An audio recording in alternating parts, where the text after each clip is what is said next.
Oh no, the master's left us. He's gone. What if he never comes back?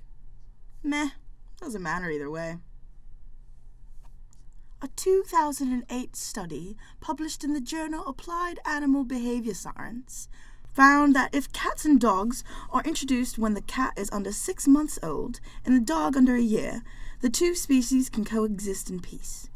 The animals introduced early on seem to understand each other's signals, the researchers found, almost as if they were bilingual. What were we talking about again? Oh, right. Why don't we respond to masters the same way? I think the humans try to figure it out too. They try to do an experiment on both of us, the strange situation experiment. Oh, right. I do remember that. That was the time they left us alone in a room and compared our reactions of when the master came into the room versus when a stranger came in. I was really nervous when the stranger was alone with me, but when master came back, I ran right to him. Apparently that's called secure attachment, when we think of our master as a safe place.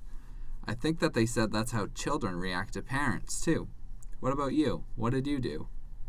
I don't know. I might have meowed a bit because I was a bit nervous about the stranger. But when the human came back, I didn't really do anything. I mean, why would he be a safe space? Like, what is he, your security blanket? Nah, the human doesn't really make a difference whether or not he's there. If anything, I can protect myself.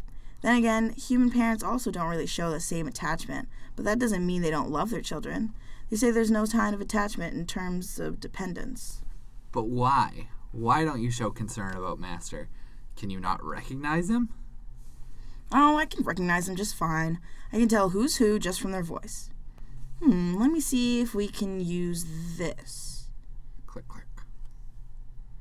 In fact, those humans did one of their silly experiments to see whether or not we can recognize them. They played strangers' voices and then our human voice followed by other random humans' voices. I suppose I may have reacted to our human's voice on instinct. Looks like they observed us very closely and noticed that we do respond, like turning our heads, tails, or eyes in the direction or slight displacement of our paws. But I digress. He's just our dumb, hairless brethren. But you don't have to move to master's calls when he calls for you. You don't even sit when he asks. I mean, what's in it for me? I mean, I could, but why? But master's like our parent. He's a different and special being, even if he isn't a dog. Speaking of experiments, I think that humans also did one for us dogs. They trained us to sit in these weird machines and did the thing called an fMRI on us. They checked our brains while showing us pictures of dogs and humans. I guess that we get super excited when we see humans. They say that the reward processing part of our brain activates when we see a human, and it's different when we see another dog. I mean, of course he's not a dog. He's not a big special being or whatever. They're just a big cat. A big, hairless cat. Heck, human is probably the name of their weird cat species. But Master cares for us. We go way back from before we were even born, from our father's father's fathers. Oh, someone throw this guy a bone, so we'll shut up.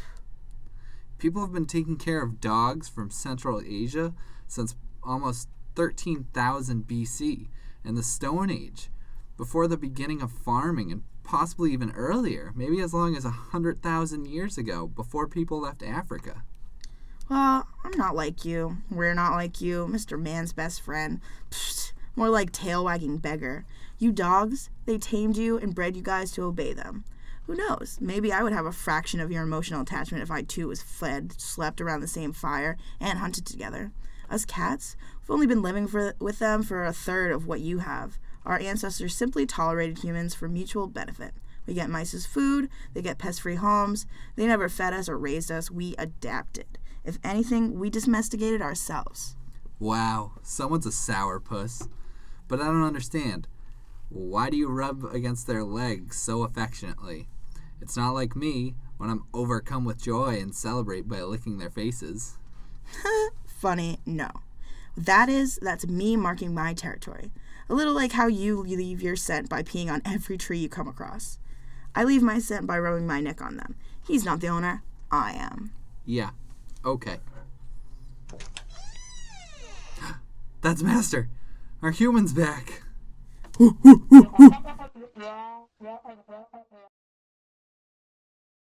While cats rarely show their love, there are signs that your cat loves you. Some examples are ways that smaller cats show their affection to larger cats, such as by resting while touching you, like when they lie on your lap, by licking you, which is very similar to the grooming ritual between cats. And when cats approach and greet you with their tail up to rub against you, these are all signs that your cat trusts and loves you. Click, click. I guess our human's pretty alright.